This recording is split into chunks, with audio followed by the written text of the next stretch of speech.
আপনি খুব সাধারণ একটা কাজ করছেন, হয়তো খাচ্ছেন বা টিভি দেখছেন, কিন্তু হঠাৎ আপনার মনে হলো আপনার বাম হাতটা কেন জানি একটু ঝিনঝিন করছে বা অবশ লাগছে। ঠিক সেই মুহূর্তেই আপনার মাথায় একটা বিদ্যুৎ গতিতে চিন্তা এলো, এটা কি স্ট্রোক বা হার্ট অ্যাটাকের লক্ষণ? আপনি দ্রুত গুগলে সার্চ করতে শুরু করলেন। সেখানে দেখলেন এই সাধারণ ঝিনঝিন করাকে বড় কোনো রোগের কারণ হিসেবে দেখানো হয়েছে। ব্যাস, আপনার সারা শরীর ঘামতে শুরু করলো এবং আপনি নিশ্চিত হয়ে গেলেন যে আজই আপনার শেষ দিন। এই যে ছোট্ট একটা শারীরিক পরিবর্তনকে পাহাড় সমান দুশ্চিন্তায় রূপ দেওয়া, একে বিজ্ঞানের ভাষায় বলা হয় হেলথ অ্যাংজাইটি। মূলত যাদের মানসিক সমস্যা থাকে, যাদের anxiety, OCD, phobia, panic attack বা প্যানিক ডিসঅর্ডারের মতো সমস্যা থাকে, তারা কিন্তু আসলে বুঝতে পারে না যে কোন সমস্যাটা তাদের বাস্তবে বড় কোনো ধরনের রোগের জন্য হচ্ছে আর কোন সমস্যাটা তাদের চিন্তা ভাবনার জন্য হচ্ছে। আজকে আমি আপনাদের মাঝে এই বিষয়টা নিয়েই আলোচনা করব। আপনাদের যাদের রোগ নিয়ে একটা ভয় বা সবসময় মনে হয় তাদের হার্ট অ্যাটাক হয়ে যাবে বা কেউ মনে করে তাদের স্ট্রোক হয়ে যাবে। অনেক মানুষ সারাদিন প্রেশার নিয়েই পড়ে থাকে, দিনে 3 বার 4 বার পর্যন্ত তারা বিপি চেক করে। অনেক মানুষ অনেকবার ইসিজি করেছে, অনেক ডাক্তারকে দেখিয়েছে, ডাক্তার তাদেরকে বলেছে তাদের রিপোর্টে কোনো সমস্যা নেই, তার হার্ট স্বাভাবিক নর্মাল আছে, কিন্তু তারপরও সে এটা বিশ্বাস করতে পারে না যে তার হার্টের কোনো সমস্যা নেই। সে একের পর এক বারবার ইসিজি করেই যাচ্ছে। এই যে রোগ নিয়ে একটা ভুল ধারণা, তারা কখনো বিশ্বাস করতে পারে না যে বাস্তবে তাদের কোনো সমস্যা নেই, কারণ তারা অনুভূতি করতে পারতেছে যে তাদের শরীরে সমস্যা হচ্ছে। যদিও ডাক্তার বলছে কোনো সমস্যা নেই, কিন্তু তাদের শরীরে তো সমস্যাটা হচ্ছে।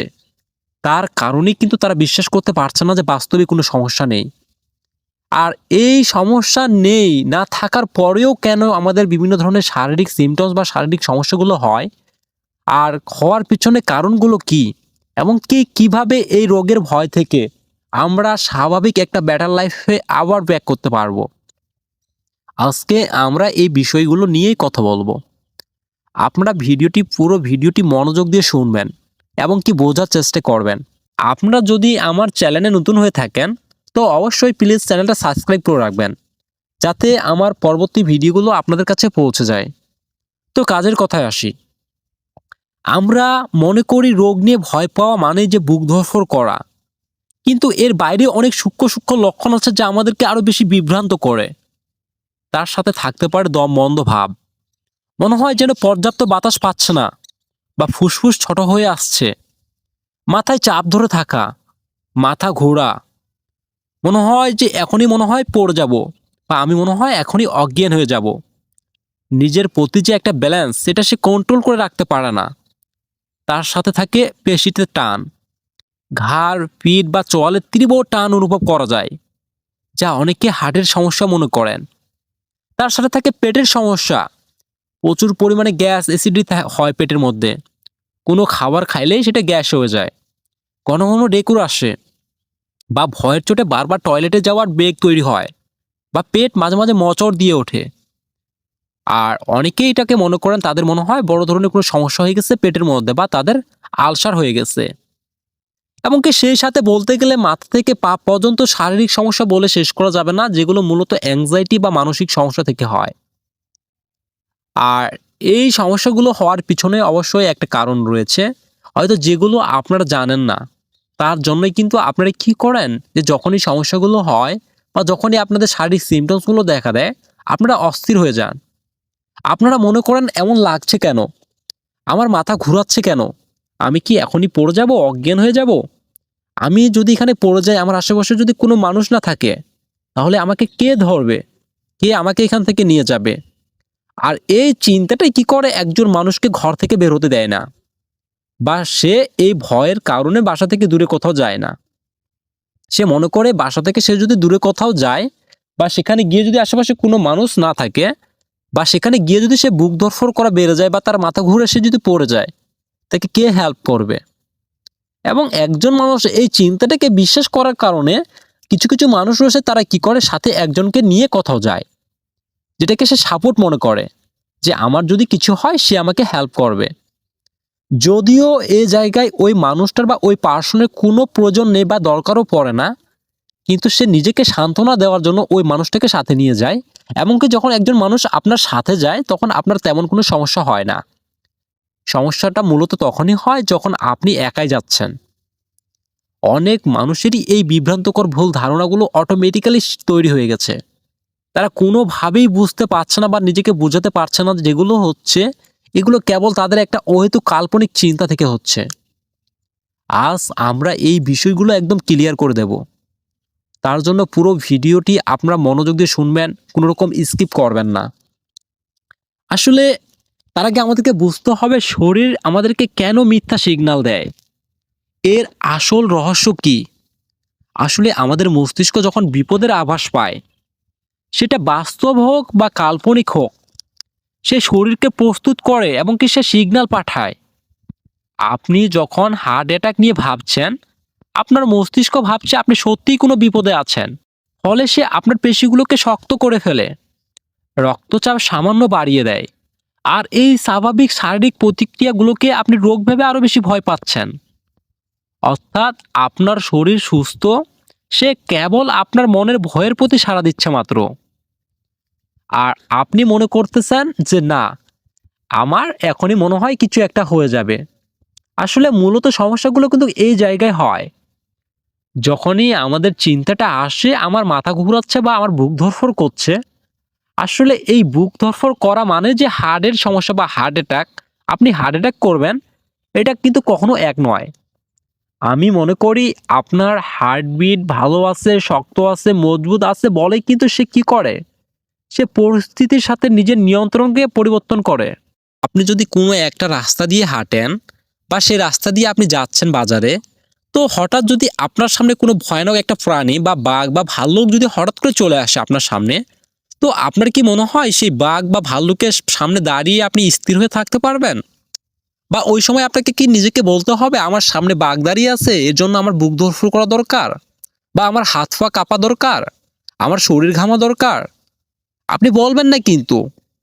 আপনার শরীর অটোমেটিক্যালি যখনই দেখবেন আপনার সামনে ভয়ানক কোনো প্রাণী রয়েছে, বা সেটা বাঘ হোক বা ভাল্লুক হোক, সেটা আপনার জন্য বিপজ্জনক, তো সে সাথে সাথেই সে আপনার শরীরে কিছু শারীরিক সিমটমস তৈরি করে দেবে। সাথে সাথে আপনার বুক ধড়ফড় করা শুরু করবে, আপনার হাত পা কাঁপবে, আপনার বুক ধড়ফড়ের সাথে আপনার প্রচণ্ড ঘাম হবে, আপনার বিপি বা ব্লাড প্রেশার অনেক পরিমাণে বেড়ে যাবে। এই যে শারীরিক কিছু পরিবর্তন, এই যে হঠাৎ করে হওয়া, এটা কিন্তু স্বাভাবিক বিষয় নয়। এটা কেন হয়? এটা আপনার ভয় থেকে হয়। আপনি জানেন বাঘ হচ্ছে এমন একটা ভয়ানক প্রাণী যে বাঘ মানুষকে খেয়ে ফেলে। আচ্ছা, সেই বাঘের জায়গায় যদি কোনো মহিষ বা গরু আপনার সামনে দাঁড়াইতো, তাহলে কি আপনার সেই শারীরিক সমস্যাগুলো দেখা দিত? বা আপনার শরীর কাঁপতো, বুক ধড়ফড় করতো? করতো না কিন্তু। কারণ আপনি জানেন মহিষ বা গরু থেকে মানুষের তেমন কোনো ক্ষতি হয় না, বা এই প্রাণীগুলো মানুষের জন্য ক্ষতিকর নয়। আপনি কিন্তু জানেন যে বাঘ হচ্ছে বিপজ্জনক প্রাণী। বাঘ মানুষকে খেয়ে ফেলে, মানুষকে কামড় দেয়। তার জন্যই কিন্তু আপনার শরীর কি করে, সেই বাঘ থেকে আপনাকে বাঁচানোর জন্য শরীরে বিভিন্ন ধরনের শারীরিক সিমটমস তৈরি করে, যাতে আপনি হয়তো বাঘের সাথে লড়াই করে নিজেকে বাঁচাইতে পারেন, বা সেখান থেকে পালিয়ে আপনি নিরাপদ একটা জায়গায় যেতে পারেন। এই যে ফাইট অ্যান্ড ফ্লাইং মোড, এটাই কিন্তু আপনাকে বাঁচিয়ে রাখার জন্য কাজ করে। আর যখন আপনি দেখবেন আপনার সামনে কোনো একটা ভয়ানক প্রাণী নেই, এটা আপনার জন্য কোনো ক্ষতিকর নয়, সেই সময় কিন্তু আপনার এই শারীরিক সমস্যাগুলো দেখা দেবে না। ঠিক তেমনটাই হচ্ছে আপনাদের সাথে। আপনারা যখন মনে করতেছেন আপনাদের বুক ধড়ফড় করতেছে সামান্য কোনো একটা ভয় বা চিন্তা থেকে, তো সেই বুক ধড়ফড় করাটাকে আপনি মনে করতেছেন এটা হার্ট অ্যাটাকের সমস্যা মনে হয়, বা এটা হার্ট অ্যাটাকের লক্ষণ নয়। তো আপনি গুগলে সার্চ করা শুরু করলেন বুক ধড়ফড় করা আসলে হার্ট অ্যাটাকের লক্ষণ কিনা, বা হার্ট অ্যাটাক হলে মানুষের কি কি শারীরিক সমস্যা দেখা যায়। আপনি দেখবেন যখনই এই ভিডিওগুলোতে সার্চ করতে শুরু করবেন, আপনার সাথে হওয়া এমন কিছু শারীরিক সিমটম সেখানে তারা বলবে, যেটা হুবহু মিলে যাবে। এই তো শুরু হয়ে গেল আপনার নিজের প্রতি প্যানিক। আপনি মনে করলেন হ্যাঁ, এই তো আমার তো এটাই হচ্ছে। সেই সাথে সাথেই আপনার ভয়ে এমন শরীর কাঁপবে, আপনার মনে হবে আপনি এখনই মাটিতে পড়ে যাবেন। ভয়ে আপনার মাথা ঘোরাবে, আপনার বিপি বেড়ে যাবে, আপনার অস্থির লাগবে, আপনার শ্বাস নিতে কষ্ট হবে। আপনি মনে করবেন এখনই মনে হয় আপনি মারা যাচ্ছেন। আর মূলত এটাকেই প্যানিক অ্যাটাক বলা হয়। আসলে আমি আপনাদের সকলকে একটা কথা বলতে চাই যে চিন্তা এমন একটা জিনিস বা চিন্তা এমন একটা বিষয় যেটাকে আমরা যতটা বেশি গুরুত্ব দেব না, আমাদের মস্তিষ্ক ওই চিন্তাটার প্রতি ততটাই রিয়্যাক্ট তৈরি করবে। যদি হোক না সেই চিন্তাটা বাস্তব বা অবাস্তব। যদিও বাস্তবে সেই চিন্তাটার কোনোই গুরুত্ব নেই বা সেটা বাস্তবে ঘটাও কোনো সম্ভব নেই, কিন্তু যদি সেই চিন্তাটাকে আপনি বারবার রিপিট করেন এবং কি বিশ্বাস করাতে বাধ্য করেন আপনার সাবকনসিয়াস মাইন্ডকে যে হ্যাঁ এটাই আপনার সাথে হবে, তো মস্তিষ্ক তখন ওই চিন্তাটাকেই বাস্তবে মনে করে নেয়। আসলে আমাদের কনসিয়াস মাইন্ড, সাবকনসিয়াস মাইন্ড, এই দুটা মস্তিষ্কের পার্টকে আমরা যদি ভালোভাবে বুঝতে পারি, তাহলে আমাদের সাথে যে খেলাটা হয়, যে গেমের মধ্যে আমরা কন্টিনিউ ফেসে যাই, আমরা এখান থেকে বের হয়ে যেতে পারবো। তার আগে আমাদের বুঝতে হবে যে চিন্তা বিষয়টা আসলে কি। চিন্তা আমাদের যে কোনো বিষয় নিয়েই আসতে পারে। আমরা সারাদিন হাজার হাজার চিন্তা করি, এমনটা না যে সেই চিন্তাগুলোকে আমরা বন্ধ করার চেষ্টা করি, করি না। কিন্তু আমরা অ্যাংজাইটি থেকে যে কিছু চিন্তা আসে যেগুলো আমাদের মূলত মনে হয় যে আমাদের বিপদ হতে পারে বা আমাদের জন্য ভয়ানক বা বিপজ্জনক, সেটা হোক রোগ নিয়ে ভয় বা মৃত্যু ভয় বা দূরে কোথাও যাইতে ভয়, যে কোনো বিষয় নিয়ে আমি মেন করে বলতে পারতেছি না, আমি বলতেছি এ টু জেড যে কোনো বিষয় নিয়ে চিন্তার ভয় বা ভয়ের চিন্তা যে কোনো বিষয় নিয়ে আসতে পারে। আপনার হাজার হাজার চিন্তাগুলোর মধ্যেও এই চিন্তাগুলো ঠিক একই রকম। আপনি সকালে ঘুম থেকে উঠেন, আপনার চিন্তা আসে আপনাকে ব্রাশ করতে হবে, মুখ হাত ধুতে হবে। আপনি দুপুরে আপনার চিন্তা আসে আপনাকে গোসল করে খাওয়া দাওয়া করে রেস্ট করতে হবে। আপনি কাজকাম করতেছেন, কাজকামগুলো মনোযোগ দিয়ে করতেছেন। এই যে প্রতিটা চিন্তা, কাজকাম থেকে শুরু করে সকাল থেকে ঘুম থেকে ওঠা, এই যে হাজার হাজার চিন্তা আপনার আসে, এই চিন্তাগুলো যেমন এই অ্যাংজাইটি থেকে আসা প্রতিটা ভয়ের চিন্তাও ঠিক সে তেমনই। কিন্তু আমরা যখনই মনে করি এই চিন্তাগুলো আমাদের জন্য বিপজ্জনক বা আসা ঠিক না, তখনই আমাদের মস্তিষ্ক মনে করে যদি বিপজ্জনকই হয় তাহলে তো আমাকে এই বিপদ থেকে নিজেকে বাঁচাইতে হবে। আর এই নিজেকে বাঁচানোর জন্য মস্তিষ্ক কিছু বিহেভিয়ার তৈরি করে। সে মনে করে হ্যাঁ এখন এই বিপদ আমাকে বাঁচাইতে হবে। এখন মস্তিষ্ক যখন এই বিপদ থেকে আপনাকে বাঁচানোর চেষ্টা করে, তো মস্তিষ্কের অনেক ক্যালোরি বা এনার্জির প্রয়োজন হয়। সে তখন কি করে, শরীর থেকে পর্যাপ্ত এনার্জি সে নিয়ে নেয়। কারণ আমাদের শরীর বা মস্তিষ্ক মনে করে যে হজম শক্তি প্রক্রিয়া বা শরীরের এনার্জিগুলো থেকে বর্তমান বিপদ থেকে নিজেকে বাঁচিয়ে রাখাটাই সব থেকে বেশি জরুরি। আর যার জন্যই তখন কি হয়, আমাদের বিভিন্ন ধরনের শারীরিক সমস্যা বা খারাপ লাগা কাজ করে। মনে হয় যে আমাদের নিজের ব্যালেন্সটা কন্ট্রোল করতে পারছি না, বা এমনও মনে হতে পারে যে শরীরে শক্তি নেই, এনার্জি নেই, ভাল লাগছে না, শরীর কুলাচ্ছে না, মনে হয় এখনই কিছু একটা হয়ে যাবে আমার। এরকম লাগাটাই হচ্ছে স্বাভাবিক। যেটা করতে হবে তা হচ্ছে সচেতনতা বা অতি সচেতনতা। এই বিষয়গুলোর মধ্যে পার্থক্য বুঝতে হবে। তার জন্য অবশ্যই আপনাকে নিজের স্বাস্থ্যের দিকে খেয়াল রাখতে হবে। জি, নিজের স্বাস্থ্যের জন্য খেয়াল রাখা ভালো।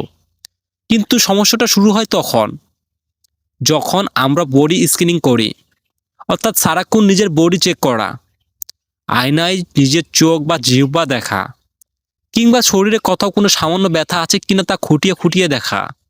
মনে রাখবেন, আপনি যত বেশি খুঁজবেন আপনার মস্তিষ্ক তত বেশি অদ্ভুত অদ্ভুত সব অনুভূতি তৈরি করবে। জি, এই চক্র থেকে মুক্তি হওয়ার জন্য আপনাকে কিছু অবলম্বন বা টেকনিক মেনে চলতে হবে। তার জন্য প্রথমত আপনাকে যেটা করতে হবে তা হচ্ছে অনিশ্চয়তাকে মেনে নেওয়া। আমরা সবাই চাই 100% গ্যারান্টি যে আমরা কিচ্ছু হবে না, কিন্তু জীবন অনিশ্চিত। এই অনিশ্চয়তাকে মেনে নিলেই মনের উপর চাপ কমে যাবে। তার সাথে আপনাকে অবশ্যই গুগলে সার্চ করা বন্ধ করতে হবে। আপনার ডাক্তার যে রিপোর্ট দিয়েছে সে ইন্টারনেটের তথ্যের থেকেও হাজার গুণ বেশি নির্ভরযোগ্য। ইন্টারনেট আপনাকে রোগ চেনাতে পারে, কিন্তু আপনাকে সুস্থ করার ক্ষমতা নেই। মনোযোগ পরিবর্তন করা, যখনই মনে হবে কোনো লক্ষণ দেখা দিচ্ছে তখন জোরাজুরি করে সেটা বন্ধ করার চেষ্টা করবেন না, বরং অন্য কোনো কাজে নিজেকে ব্যস্ত করে ফেলুন। 5 মিনিট পর দেখবেন সেই অস্থিরতা আর অস্বস্তি আর থাকবে না। সবশেষে একটা কথা পরিষ্কার করা দরকার, যদি আপনার সত্যিই অনেকদিন ধরে কোনো শারীরিক কষ্ট হয় তবে অবশ্যই চিকিৎসকের পরামর্শ নিন। আর যদি চিকিৎসক বলেন আপনি সুস্থ অথচ আপনার মন তা বলতে চাচ্ছে না, তবে বুঝবেন লড়াইটা শরীরের সাথে নয়, মনের সাথে। সেখানে একজন থেরাপিস্ট বা কাউন্সিলর আপনাকে সাহায্য করতে পারবে। আর অবশ্যই আপনি এখান থেকে বের হয়ে আসবেন ইনশাআল্লাহ খুব তাড়াতাড়ি। তো যদি আপনাদের এই ধরনের সমস্যা থেকে থাকে তো কেউ ভয় পাবেন না।